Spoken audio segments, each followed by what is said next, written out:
Welcome back to the channel and to episode 20 of 2K22's Things You Might Not Know.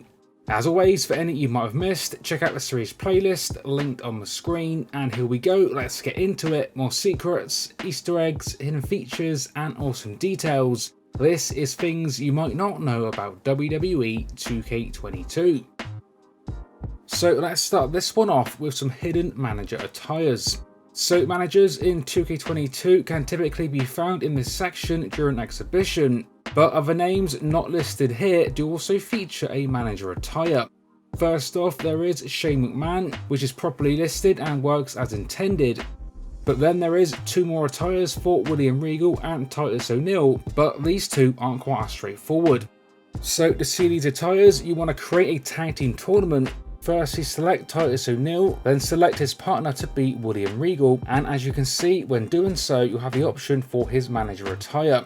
Once done, you'll then see that during the renders on the bracket screen, Titus O'Neil is now featured in his manager gear.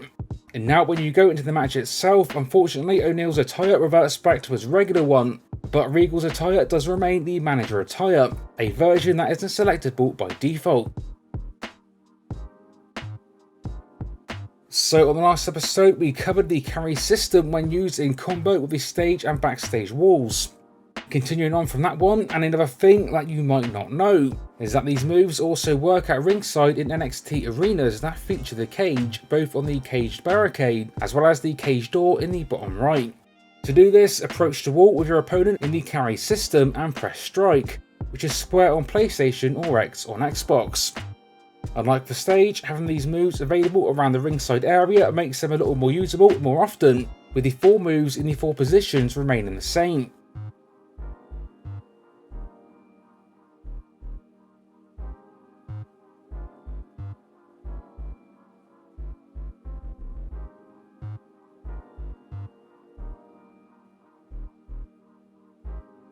Up next, we have got ladder animations, specifically for when running under one. So if you didn't know, this is something that can be done with the ladder bridge, with a nice detail of it featuring 2 different motions, one for smaller wrestlers and one for the bigger ones.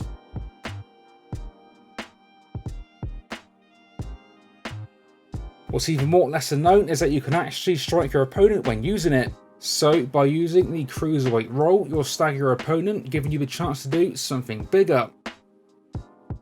Whereas the slide for the larger superstars will entirely knock your opponent off their feet.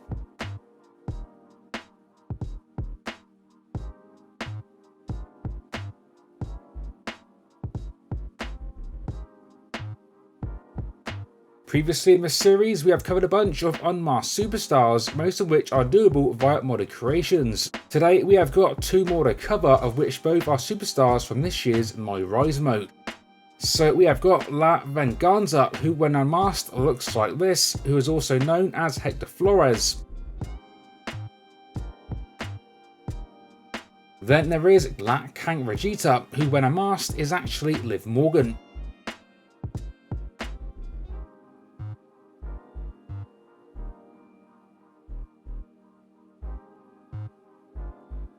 Next up, we are talking the Bloodline, specifically unique rivals commentary. So when you've got either of the Usos facing off against Roman Reigns, you're going to get the full rivals commentary treatment, including start of match, mid-match and end of match audio. And for Roman Reigns, this is about pride and dominance. It's about asserting his role as the provider and the head of the table for the NYE family, and that includes his cousin, Jey Uso. In his own twisted way, Roman is showing his love for Jey Uso. He believes he's the only one who can provide for his family. He truly thinks that if he loses this match, his value decreases and the family is worse off. I'm glad my family reunions aren't like this. Jey Uso is about as tough and proud as they come, but for the life of me, I don't get this match. If you're Jey, why would you jeopardize your standing with the tribal chief?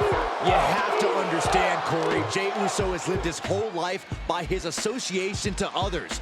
He wants to be known as his own man, not Jimmy's brother, not Roman's cousin, not Rikishi's son, just main event, Jey Uso. Jey Uso showed the heart of a lion tonight, but in the end, he was forced to acknowledge the tribal chief. Not an ounce of quit in Jey's body, but even in his own family. There is Roman Reigns, and there's everybody else. Jey Uso did not back down. He did not defer. And now Roman Reigns has to acknowledge his cousin as the winner. I wouldn't have believed it if I didn't see it with my very own eyes. The Tribal Chief humbled at the hands of main event Jey Uso. A bit of family discourse in the ring here tonight, guys. I don't know what Jimmy's problem is, Cole. Roman has treated his cousins like brothers, has made them right-hand men. And for Jimmy to turn around and challenge Roman is the ultimate sign of disrespect. I think Jimmy is less concerned with disrespecting Roman and more concerned with gaining respect from everyone else. Jimmy can't achieve that respect as Reigns' lackey. Now might be the time for Jimmy Uso to walk away, tuck his tail between his legs, and get in line.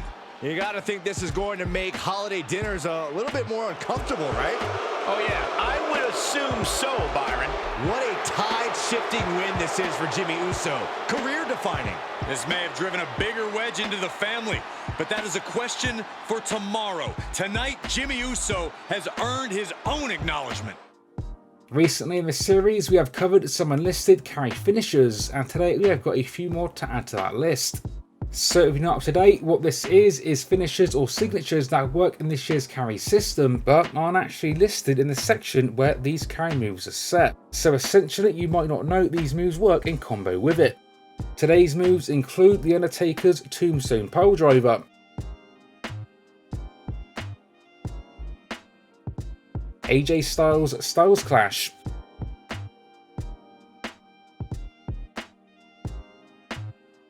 MGK's Helicopter,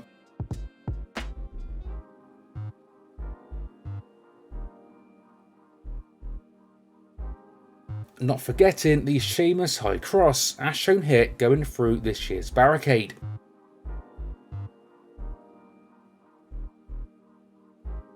Which brings us nicely to the next thing on today's list, as we're again talking Barricade moves, only this time from the opposite angle.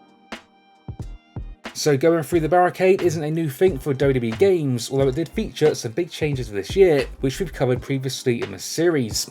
But a thing that you still might not know about it is that for the first time in the series, you can actually smash your opponent through the Barricade from the opposite angle, so from the crowd to the ringside area.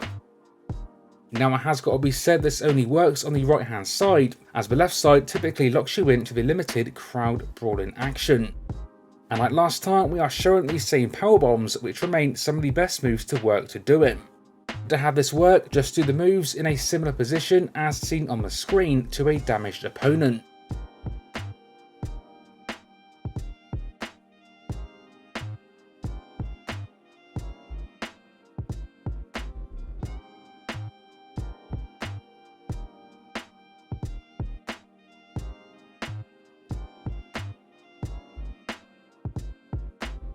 As always, share me in the comments things to cover in future episodes. Stay tuned for more like this, coming to the channel soon. And until next time, this has been 101, and I will see you all on the next one.